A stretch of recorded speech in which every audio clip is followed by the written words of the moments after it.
Lelaki kaya itu berlutut di hadapan pengemis, lalu memintanya untuk menikah dengan cucunya. Namun tak disangka, pengemis itu menolak mentah-mentah. Karena saat itu, mereka masih belum mengetahui bahwa orang tersebut adalah pendekar. Orang sepertinya sangat langka. Mereka juga mengambil akta nikah, lalu melemparkannya untuk dibakar. Bagaimana lelaki sepertimu bisa menolak? Mulai hari ini, kamu dan Van tidak lagi ada hubungannya dengan itu. Itu hanya pertunangan. Aku tidak biasa. Apa yang dibanggakan oleh pria malang sepertimu? Orang kaya menghina. Kau tidak bisa mendapatkan uang sebanyak itu dalam hidup ini. Nasihatkan dia untuk segera mengambil kartu bank, lalu kembali ke gunung bersama tuannya. Dia sangat marah. Rich and Hidai masih dengan ceroboh memprovokasinya. Tapi tanpa diduga, Diep Den menghajarnya hingga jatuh. Diep, apa kamu gila? Tahukah kamu siapa dia? Aku tidak peduli. Apakah kamu seorang ahli seni bela diri? Jika kamu ingin hidup, segera keluar dari sini. Abaikan dia dan pergilah dengan cepat. Tolong hentikan. Aku hanya seorang pengemis. Kau tidak layak untuk Van. Kami tidak bermaksud seperti itu. Selamat tinggal. Tanpa diduga, saat turun gunung, dia masih bisa menemukan harta karun ini. Berapa harga jamu ini? 5 lak. Izinkan aku mengambil uangnya untukmu. Wah, ada pengemis di jalan. Dia tidak melihat apakah hidupnya bernilai atau tidak.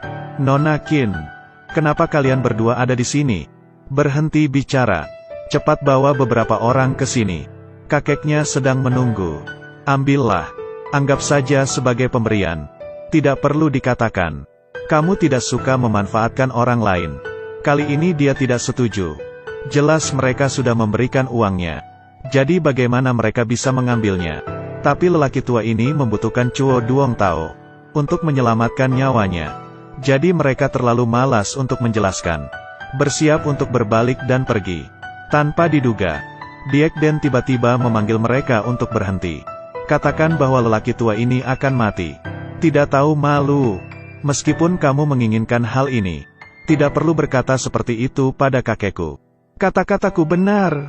Tidak lebih dari 5 jam orang tua itu akan pingsan. Diam. Beraninya kamu berbicara seperti itu. Aku melihatmu bosan hidup. Kakek, cepat panggil ambulans. Aliran darah berbalik ke jantung dan paru-paru. Kalaupun ambulans datang, paling lama hidupmu hanya tinggal 3 hari lagi. Kau tahu teknik medis bukan? Tolong selamatkan kakekku. Nyawa kakekmu tidak mudah untuk diselamatkan. Selama kamu setuju untuk menyelamatkan kakekku, aku akan membayar berapapun harganya. Bahkan jika aku menikah denganmu, kamu menikah denganku lalu pergi. Aku bisa menyelamatkan kakekku. Pergilah. Jangan taruh tangan kotormu pada kakekku. Aku sudah bilang padamu untuk menelepon, bukan untuk menyelamatkan kakekku. Kakek pun seperti itu sekarang. Ketika kudanya mati, dokter menyelamatkannya agar dia bisa mencoba. Siapa dia?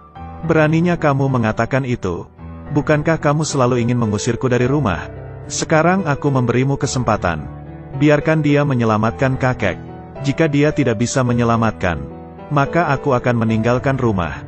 Mempercayakan nasibku pada pengemis. Ini sangat menarik. Pak, kakek adalah orang terpenting dalam hidupku. Aku mohon, selamatkan kakekku. Apakah kamu mempercayaiku seperti itu, kau pengemis? Apa yang kau berikan kepada kakekku? Kau berani menipu kami dengan suplemen? Ini pil penyelamat hidup. Ku beritahu padamu, jika nyawa kakekku terancam, maka 10 nyawamu tidak akan cukup menggantikannya. Kamu malah percaya dengan pria ini. Dia pura-pura menjadi pria hebat. Aku melihatmu akan diusir. Kakek bangun. Dia mengancamku sampai mati. Pak, nama saya Diep Den. Kau memiliki penyakit yang tak kunjung sembuh. Jika ada keadaan darurat di kemudian hari, kau dapat menghubungiku. Terima kasih. Apakah ini suatu kebetulan? Jika aku memiliki anak perempuan, kemungkinan dia akan menjadi calonmu. Diep Den, kenapa kamu ada di sini? Aku ingin menikahimu. Berhentilah bercanda. Aku serius. Detak jantungku tidak bohong. Nona Van Yen, akta nikah telah dibakar. Kau dan aku tidak lagi memiliki hubungan apapun. Kau harus punya akta nikah. Apa yang kau lihat tentang kami? Itu semua salah. Aku tahu kamu baru saja tiba di Beijing. Kau masih belum punya tempat tinggal. Kau dapat datang ke sini untuk beristirahat.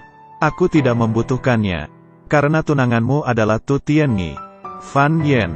Sepertinya kamu sudah menyelidiki semua tunanganmu. Kakek tidak baik-baik saja. Tolong cepat datang dan selamatkan kakekku. Kirimkan aku lokasimu. Aku akan segera berangkat. Tapi dengan kekuatanku saat ini, aku benar-benar tidak berdaya. Hanya dengan 2-3 teknik seperti ini, kau masih berani berkata kamu adalah dokter. Apa katamu? Aku bilang kamu sampah. Pengemis ini masih berani datang ke sini. Jika bukan karena kamu memberi kakekku pil, bagaimana kakekku bisa menjadi seperti itu? Jika bukan karena pil ajaibku, kakekmu tidak akan selamat. Aku khawatir kakekmu akan meninggal sore ini. Dokter berkata, di dunia ini tidak ada obat yang bisa menyelamatkan nyawa. Sang ayah pun memarahi putrinya, lalu membawa pulang orang tak dikenal. Perintahkan Diepden untuk tutup mulut, dan tidak mengganggu dokter. Namun putrinya tetap memilih untuk mempercayai Diepden, lalu mendukungnya dalam menyembuhkan kakeknya. Tak disangka, sang kakak langsung memasang jebakan bagi mereka berdua. Katakan bahwa mereka saling berkolusi, dan ingin membunuh kakek mereka terlebih dahulu. Di sana kami membagi harta secara merata. Dia mencari dokter untuk datang. Melihat apa yang salah dengan kakeknya. Dia hanya yang ingin membunuhnya. Kamu bilang keterampilan medisku tidak bisa. Bagaimana denganmu? Aku bahkan tidak memiliki izin praktik kedokteran. Aku tidak memiliki izin praktik kedokteran. Tetapi aku dapat menyelamatkan nyawa Qin Laozi. Tan Fu Mok, aku akan mengatakannya untuk yang terakhir kali. Ambillah sampah yang kamu bawa dan buang. Aku tidak bisa menyembuhkan penyakitnya. Itu sia-sia. Teknik pengobatanku dipindahkan oleh Dewa Pengobatan. Bukan secara bergantian. Di mana pecundang seperti yang kau tunjuk? Apakah yang kamu bicarakan tentang Dokter Dewa? Gu Zongguo adalah guruku. Saat aku mengajar di Gunung Kunlun, sepertinya orang seperti ini benar-benar datang untuk belajar. Hahaha. Apa yang dikatakan oleh sampah sepertimu? Kamu duduk saja. Kau bisa menontonnya secara gratis. Tidak perlu banyak bicara. Maafkan aku, tolong undang dokter itu untuk datang. Sekalipun lelaki tua itu datang ke sini, penyakitnya sulit untuk disembuhkan. Jika terjadi sesuatu pada kakekku, aku akan membiarkanmu di sini. Oke, aku akan duduk di sini dan menunggumu. Dia memintanya untuk menyelamatkan sang kakek. Jarum ini akan masuk ke jantung dan paru-paru. Dia sudah menderita aliran darah retrograd, dan kau akan mendonorkan darah. Ketika jarum ini dimasukkan, itu hanya akan mempercepat laju aliran darah terbalik. Jauh bahkan tidak punya izin medis sepertinya. Mengapa kamu terus mengucapkan itu? Jika kamu melakukannya, itu hanya akan menunda waktu penyembuhan. Lalu apa imbalannya? Jika aku tetap di sini dan mempengaruhi pengobatan dokter, hati-hati, aku tidak akan sopan kepadamu. Apakah itu masih layak disebut dokter? Dengan 2 jarumnya terhunus, kakekmu tidak lebih dari 30 menit. Aku akan kembali berkunjung.